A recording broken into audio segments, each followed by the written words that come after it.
Got a problem with the boat. Boat motor wouldn't start up for me. I thought I had a low battery, but I've had the batteries on the charger. So I did some troubleshooting and come to find out my starter solenoid has crapped out on me. So that's what we're going to be replacing today. So I thought I'd make a quick video how to change one out. I've got a 73 Evinrude 65 horse here, and I'm going to swap that out and see if we get better results. In working with this problem, I also found that the rectifier for the charging circuit, one of the wires on it is not in good shape at all. I mean, it's barely hanging on. So went ahead and ordered one of those. So we're going to swap that out as well. So hopefully this video will help you guys if you've got an older Johnson Evinrude motor like this. These components are pretty much the same on most of all of them. Maybe some little differences here and there, but let's get to it. Stay tuned. All right, so here is the old starter solenoid that I took off. And it is simply held in place by this bracket here that bolts on.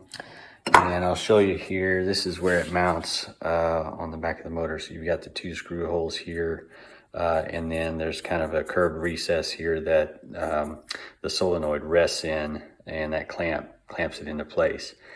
And basically we've got, you know, the positive wire that goes up to the starter, and then there's another set of wires that come up from the battery here, and another positive group of wires that go in with that 12 volt direct connection. And then we've got a couple of leads that go on the smaller terminals. One of those goes up to the remote and to the ignition switch that gives the 12 volt supply to the actual solenoid. And the other one actually goes to a ground to complete the circuit for it to engage and allow power from the battery up to the starter. So since there's so much voltage here and current, you've got to have a relay in here that can handle that type of load. Otherwise you're going to get major arcing and stuff going on if you're just working with a regular switch trying to apply power to the starter. So that's what this guy's sole purpose is. So we're going to swap it out and give it a shot and see what happens.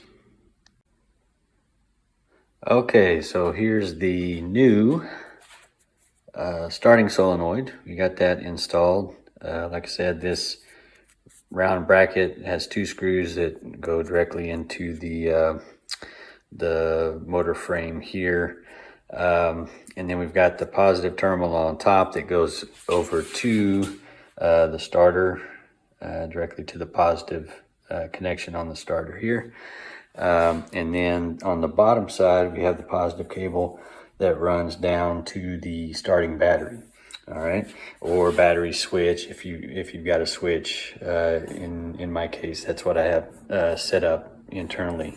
And then the two terminals here, this top one is the 12 volts to engage the actual solenoid, and a ground connection here. So basically what was happening is I would turn the key to start, and I could hear the solenoid engaging, but there was no power coming out the top to the starter. So the starter was basically doing nothing. Okay, so now that we've got the starting solenoid installed, I mentioned that I had a pretty bad looking wire on my rectifier, and that's this guy right here. So there's three wires coming off the rectifier plus the actual ground for the frame of the rectifier that is fastened to this metal piece attached to the frame of the motor. So I'm going to pull this off and we'll take some measurements. I don't know that I haven't had the boat in the water long enough since I finished the restoration on it to know if the rectifier circuit is working, if it's actually charging the battery. I think it's still working. The one time I did have it in the water, my voltmeter was reading somewhere around 13 and a half volts. So I think it was working, but I just don't like the look of this this wire. And I'll give you a close-up picture after I get it taken off of here. Okay, so we got the rectifier off. You can see I've got some exposed wire there that's very oxidized. And then there's another break here. So the wire is very, very thin. And I just thought, since I saw it, it'd probably be a good idea to go ahead and change it out. I did take measurements, and electrically it's still working.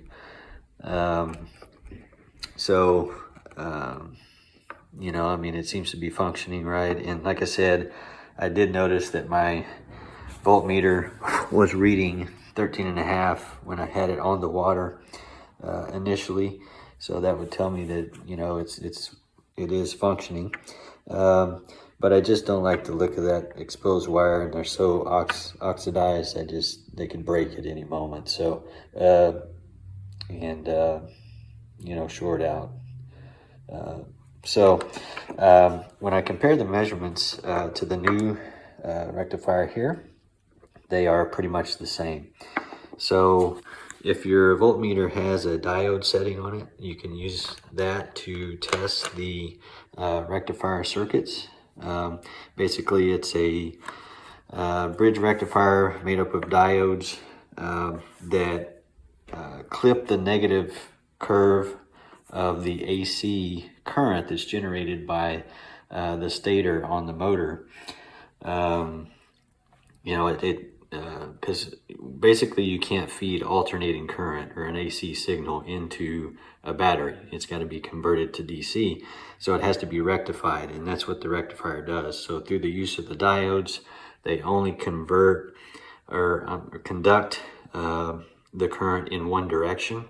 So basically we're clipping off that negative cycle of that AC signal with the diodes in the circuit. So that allows us to feed a straight DC signal that's generated back into the battery to charge it.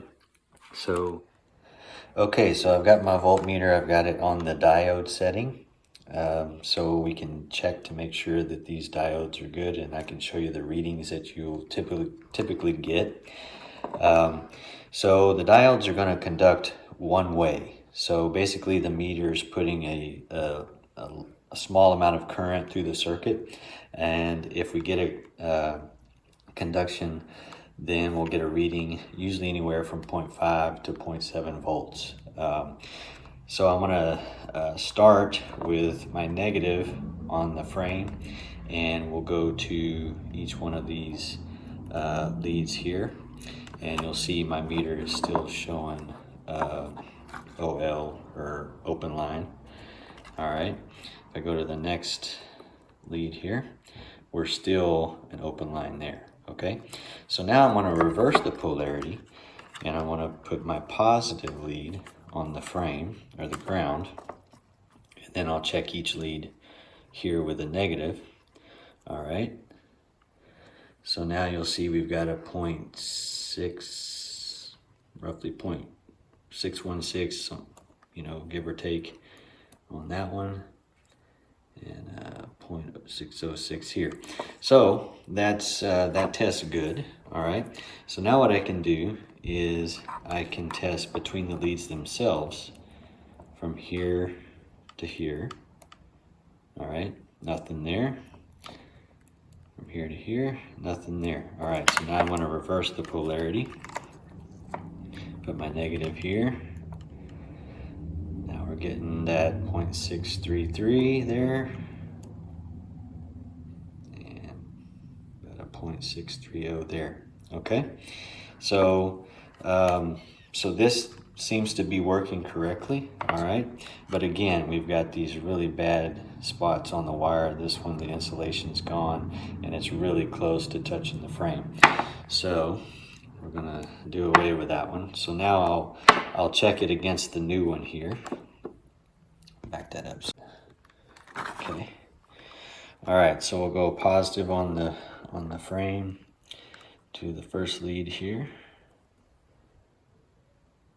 So about 0.531. And we'll go to this one, 0.57. Okay, so we're good there. All right, now if I reverse that, then we should have an open line. They should not conduct. So we've got open line there on that one. And make sure you get this. Yeah, we got an open line there. Okay, so we're good there. Now I'm going to go between, start with my negative. And we're getting a 0.539. That's good. Switch over to this one. 0.552. Okay, so that's good. And now, if I go from ground to that middle terminal, we're basically got two diodes in this circuit that are conducting, so we're doubling that, 0.5, 0.6 to give us 1.27. All right, and if I reverse those leads, I should get nothing, or an open line. Okay, so we're good. So that tells us that these rectifiers electrically are the same and that they're both operational. But we're going to go ahead and put the new one on just because it's got nice fresh new wires with all the insulation and no oxidation. So once we get this on, we'll see if we can get the motor to crank with a new solenoid and then go from there.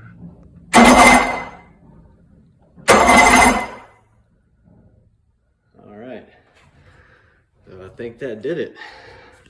That's basically what I was missing the other day. Wasn't getting any reaction whatsoever out of the starter. So I think we fixed our problem.